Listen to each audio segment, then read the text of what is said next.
La emoción se trata de uno de los problemas más interesantes de la vida humana. Hay bastante acuerdo en definirla como un estado complejo del organismo caracterizado por una excitación o perturbación que predispone a la acción. Las emociones se generan como respuesta a un acontecimiento externo o interno. Una emoción es una respuesta del organismo a un acontecimiento, que se inicia en el sistema nervioso central, el cual da paso a un proceso de valoración que puede tener varias fases. Por una parte, podemos hablar de una valoración automática, donde nos preguntamos si lo que sucede es negativo o positivo para nuestro bienestar. Después, se produce una valoración secundaria, donde se consideran los recursos personales para afrontar dicho acontecimiento. Tras el proceso de valoración, se activa la respuesta emocional. En esta respuesta nos encontramos tres componentes. El componente número 1 es el neurofisiológico. Estas son respuestas involuntarias que el sujeto no puede controlar, pero que se pueden prevenir mediante técnicas apropiadas como la relajación. Estamos hablando de taquicardias, sudoración, sequedad en la boca y secreciones hormonales. El componente número 2 es el comportamental. Estaríamos hablando de la expresión emocional. Las expresiones faciales, el lenguaje no verbal, el tono de voz y el movimiento del cuerpo aportan señales sobre el estado emocional del sujeto. Este componente puede intentar disimularse. Para intervenir sobre este componente a través de la educación emocional, se puede incluir habilidades sociales, expresión matizada de la emoción y entrenamiento emocional. Finalmente, el tercer componente es el cognitivo, también denominado vivencia subjetiva, y es lo que a veces llamamos sentimientos. Permite tomar conciencia de la emoción que se está experimentando y así etiquetarla. El etiquetado de las emociones suele estar limitado por el dominio del lenguaje. En este componente, con la educación emocional, se podrá realizar la reestructuración cognitiva y la meditación. Una vez que se ha producido la respuesta emocional, nos predisponemos a la acción, ya sea enfrentándonos o huyendo de las situaciones que nos producen emociones. El comportamiento de lucha se da cuando se valora que estoy en las condiciones de hacer frente a la situación y el comportamiento de huida se produce cuando el peligro se valora como superior a las posibilidades de hacer frente. Estos dos comportamientos son básicos para asegurar la supervivencia.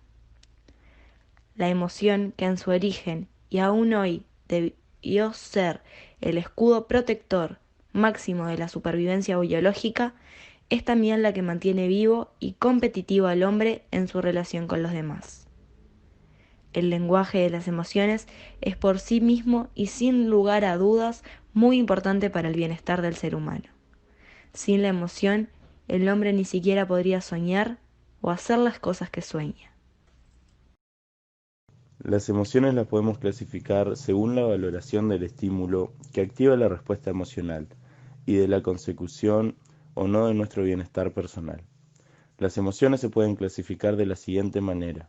Están las emociones negativas. Son el resultado de una evaluación desfavorable respecto a nuestro bienestar o también respecto a los propios objetivos. Incluyen miedo, ira, ansiedad, tristeza, culpa, vergüenza, envidia, asco, entre otras. También están las emociones positivas.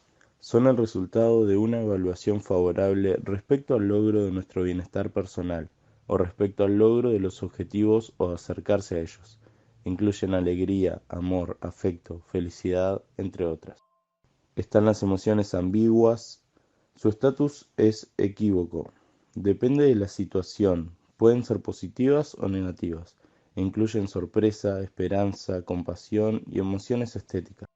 Las emociones se agrupan en familias emocionales, cuya diferencia reside en la intensidad o en matices sutiles. El objetivo principal de la educación emocional es el desarrollo de las competencias emocionales, consideradas competencias básicas para la vida.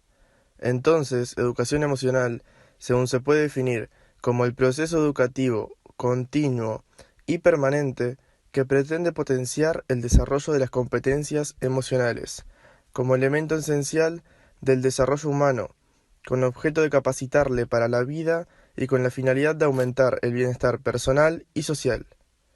Es una forma de prevención primaria, inespecífica.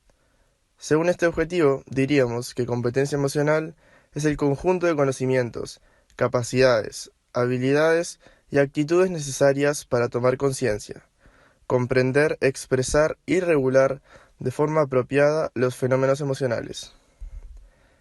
Es un aprendizaje a lo largo de toda la vida. El modelo pentagonal de competencias emocionales nos habla de 5 grandes competencias o bloques. El primer bloque o competencia es llamado conciencia emocional. Este es el primer paso para poder pasar a las otras competencias. Estaríamos hablando de tomar conciencia de las propias emociones y de las de los demás. Para esto, tendríamos que ser capaces de identificar y etiquetar las emociones y tener un vocabulario emocional adecuado. Esta competencia ayuda a implicarse empáticamente en las vivencias emocionales de los demás. Tanto la comunicación puede ser verbal y no verbal. El segundo bloque o competencia es regulación emocional. Esta es la capacidad para manejar y expresar las emociones de forma apropiada. Para esto, se tiene que tomar conciencia de la relación entre emoción, cognición y comportamiento. También se debe regular la impulsividad, aprender a tolerar la frustración, perseverar en el logro de los objetivos, tener capacidad para diferir recompensas inmediatas, habilidad para afrontar emociones negativas mediante estrategias de autorregulación, tener capacidad de autogenerar emociones positivas de forma voluntaria y consciente, y por último, finalizando, capacidad para autogestionar tu propio bienestar subjetivo en busca de una mejor calidad de vida. La autonomía emocional es la competencia que alude a la autogestión personal. Como microcompetencias, presenta la autoestima, tener una buena imagen de uno mismo. La automotivación, capacidad de automotivarse e implicarse emocionalmente en actividades diversas de la vida personal, social, profesional y del tiempo libre. La actitud positiva, la responsabilidad, la intención de implicarse en comportamientos seguros, saludables y éticos.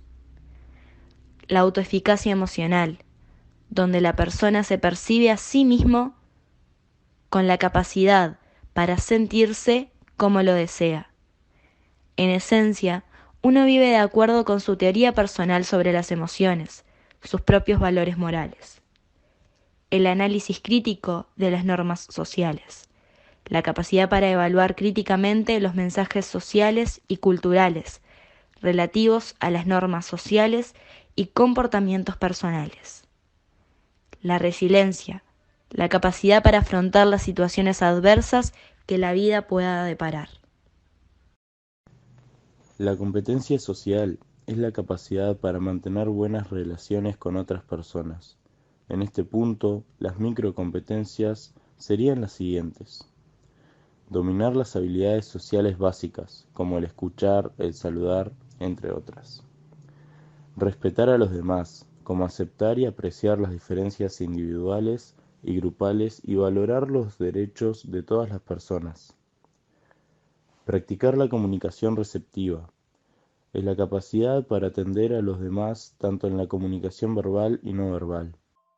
Practicar la comunicación expresiva, que es la capacidad para iniciar y mantener conversaciones, expresar los propios pensamientos y sentimientos con claridad.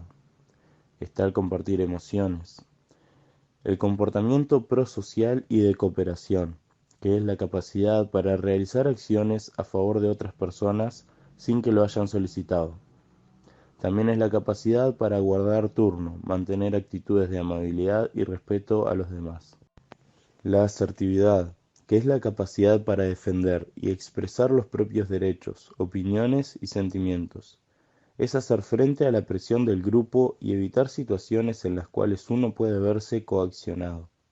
Está la prevención y solución de conflictos, que es la capacidad para identificar, anticiparse o afrontar resolutivamente conflictos sociales y problemas interpersonales. Y finalmente, está la capacidad de gestionar situaciones emocionales, que es la capacidad de inducir o regular las emociones en los demás. Por otro lado, encontramos las competencias para la vida y el bienestar, que son la capacidad de adoptar comportamientos apropiados y responsables para afrontar satisfactoriamente los desafíos diarios de la vida, ya sean privados, profesionales o sociales, así como las situaciones excepcionales con las cuales nos vamos tropezando. Para esto se debe fijar objetivos adaptativos, que es la capacidad para fijar objetivos positivos y realistas. También se debe tomar decisiones, es decir, se debe asumir la responsabilidad por las propias decisiones, tomando en consideración aspectos éticos, sociales y de seguridad. También debemos buscar ayuda y recursos. Encontramos también que entra en juego la ciudadanía activa, cívica, responsable, crítica y comprometida. También encontramos el bienestar subjetivo, que es la capacidad para gozar de forma consciente del bienestar subjetivo y procurar transmitirlo a otras personas con las que se interactúa. Encontramos el fluir, que es la capacidad para generar experiencias óptimas en la vida profesional, personal y social.